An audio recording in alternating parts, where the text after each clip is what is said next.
नमस्कार. नमस्कार. आजच्या कार्यक्रमाला सुरुवात करताना मला सर्वप्रथम दिशा फाउंडेशनचे आभार मानायचे आहेत. त्याचं कारण असं की राजजींशी अनेक कॅमेऱ्यांसमोर बोलण्याची अनेक वेळेला वेळ आली विविध वाहिन्यांवर, पण जाहीर कार्यक्रमामध्ये अशा प्रकारच्या मुलाखतीचा हा माझा पहिलाच प्रसंग आहे. राजजींचं महाराष्ट्रातलं स्थान आणि महाराष्ट्रातलं त्यांची कामगिरी याच्याबद्दल कुठल्याही प्रकारच्या ओळखीची किंवा प्रस्तावनेची अजिबात गरज नाही याची मला कल्पना आहे. मुलाखतीचं नावच आपण बघितलं असेल, रोखठोक. त्यामुळे कुठल्याही प्रकारच्या नमनाला घडावर तेल न घालता एकाच गोष्टीचा फक्त मुद्दाम उल्लेख करेन. इतक्या साऱ्या ज्येष्ठ नेत्यांच्या मुलाखती घेतल्यानंतर राजजींच्या बाबत आढळणारा एकच भाग फक्त सुरुवातीला सांगतो आणि मुलाखतीला सुरुवात करतो. महाराष्ट्रामध्ये अनेक नेते होऊन गेले, पण अत्यंत सुस्पष्ट शब्दामध्ये आपले विचार मांडणं,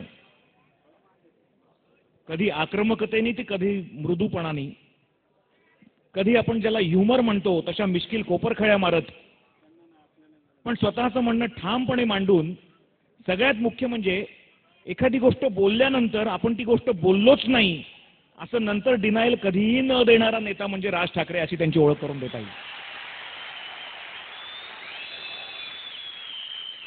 आणि मला वाटतं याचं प्रत्यंतर आपण मागच्या 2 दिवसामध्ये घेतलेलं आहे.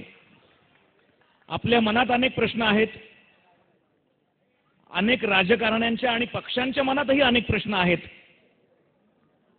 काही जणांच्या मनात धडकी भरलेली आहे, काही जणांना काय घडणार आहे हे कळत नाहीये.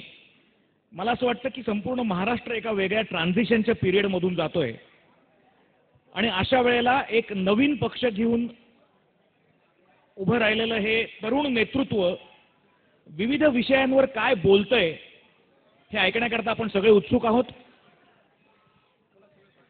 आजच्या मुलाखतीचं आणखी एक वैशिष्ट्य असं की ही मुलाखत म्हणजे काही राजजींच्या व्यक्तिमत्वाची ओळख नाहीये, ती करून द्यायची आवश्यकता नाहीये.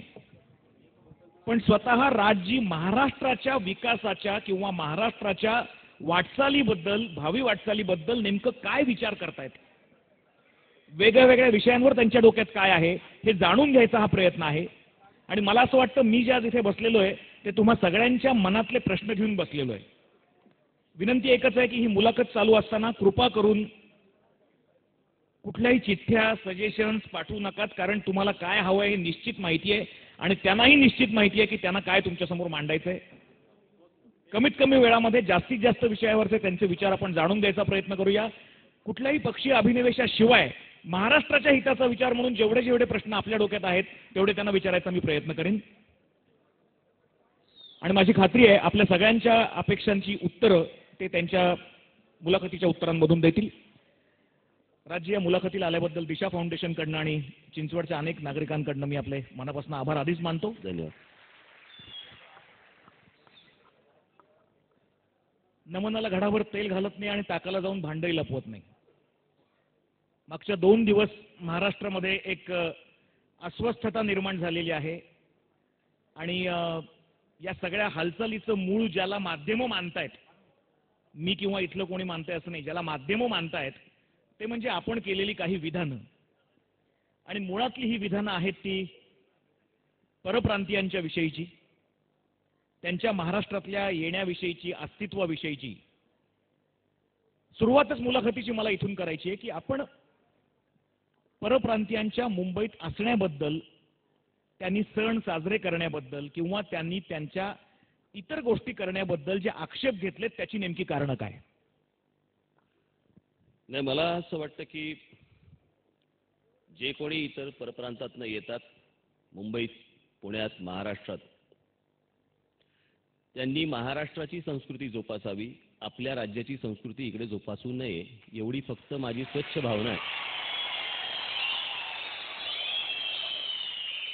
तुम्ही जर महाराष्ट्रामध्ये येणार असाल, रोजीरोटी कमवणार असाल, इथले जर समजा तुम्ही मानणार असाल तर तुम्हाला महाराष्ट्र दिनच साजरा करावा लागेल. उत्तर प्रदेश दिन वगैरे साजरे करता येणार नाही, बिलकुल नाही. प्रश्न असा आहे की कोणी उत्तर प्रदेश दिन साजरा करतो किंवा काय ते छठ पूजा होतात किंवा काय, विषय पूजेचा नाही. विषय दिन साजरा करण्याचा नाही, याच्या मागून ते एक आपली ताकद दाखवण्याचा जो प्रयत्न करतायत तो मला हाणून पाडायचा आहे. आणि नाही ते चोचले मी महाराष्ट्रामध्ये सहन करणार नाही. 2-2, 2,500 हजार मैलावरनं इथे येऊन आम्हाला दादागिरीची भाषा नाही शिकवायची कोणी, बिलकुल ते शिकवायची. आणि माझ्या आक्षेपाचं कारण हेच आहे, ज्या वेळेला या सगळ्या गोष्टी घडतात, आज तुम्ही मुंबईत घ्या, महाराष्ट्रात कुठेही घ्या, पुण्यात घ्या, हे ज्या पद्धतीने हळूहळू हळूहळू घुसत जातात, काय आपल्या महाराष्ट्रामधल्या मराठी पोरांमध्ये कॅलिबर नाही? ते ह्या कुठच्याही प्रकारचं काम करू शकत नाहीत. पण त्यांचा एक माणूस आला की दुसरं कुटुंब घेऊन येतो, चौथा माणूस, पाचवा माणूस, असं करत करत ते वाढवत सुटतो. माझं असं म्हणणं आहे, त्यांची जी राज्य आहेत ती मोठी करावीत. उत्तर प्रदेश मोठा करावा, बिहार मोठा करावा, तिकडच्या लोकांना तिकडे कामाला ठेवावं, त्यांचा उत्कर्ष करावा. मी प्रत्येक वेळेला एक आपल्याला सांगितलं जातं की या देशामध्ये बघितलं गेलं तर कोणत्याही राज्यामधला माणूस कुठच्याही राज्यामध्ये जाऊन राहू शकतो, असं घटनेमध्ये दिलंय. त्याच्या खालचं एक कलम आहे, ते प्रत्येक वेळेला टाळतात. त्याचं दुसरं कलम असं आहे, पण ज्या राज्यात तुम्ही जाल तिथल्या स्थानिक लोकांना तुम्ही उपद्रव करणार नाही, तुमचा त्रास होणार नाही, याची देखील काळजी घ्या. आणि प्रत्येक वेळेला हे डोस आम्हालाच पाजले जातात की कोणी कुठच्याही राज्यात जाऊ शकतं आणि कुठेही राहू शकतं. मान्य ना मला, पण तिथल्या स्थानिकांना तुम्ही त्रास देऊ शकता, तिकडच्या स्थानिकांचा रोजगार तुम्ही छीनू शकता, असं कुठेही लिहिलेलं नाही. छटपूजेबद्दलच्या तुमच्या विधानाबद्दल काल संध्याकाळी रामविलास पासवानांनी असं एक विधान केलंय की महाराष्ट्रीयन माणसांनी जर दिल्लीमध्ये जाऊन गणेश चतुर्थी साजरी केली, त्याला जर बंदी झाली तर काय करायचं? गणेश चतुर्थी मला असं वाटतं हा काही फक्त मराठी माणसाचा सण नाही. गणपती हा संपूर्ण देशाचा आहे. जपानपर्यंत सगळेजण मानतात. हो, रामविलास पासवानकडे बघितल्यानंतर मला नाही वाटत तो शाळेत गेला असेल. आणि ह्या सगळ्या याच्यामध्ये यांना माहितीच नाहीत कोणत्या गोष्टी. तर प्रश्न असा आहे, गणपतीची पूजा ही देशभर होते. नॉर्थ इंडियामध्ये होते, साऊथ इंडियामध्ये होते, मध्य भारतामध्ये होते, सगळीकडेच होते. अजून काही वेगळं? तुमच्या विधानानंतर जे काही एक वादळ उठलेलं आहे 2 दिवसापूर्वीपासून, त्याच्यामध्ये अमरसिंगांनी सुद्धा नुकतंच विधान केलेलं आहे की छठ पूजा होऊ दिली जाणार नसेल तर आम्ही काठ्या पुरवू.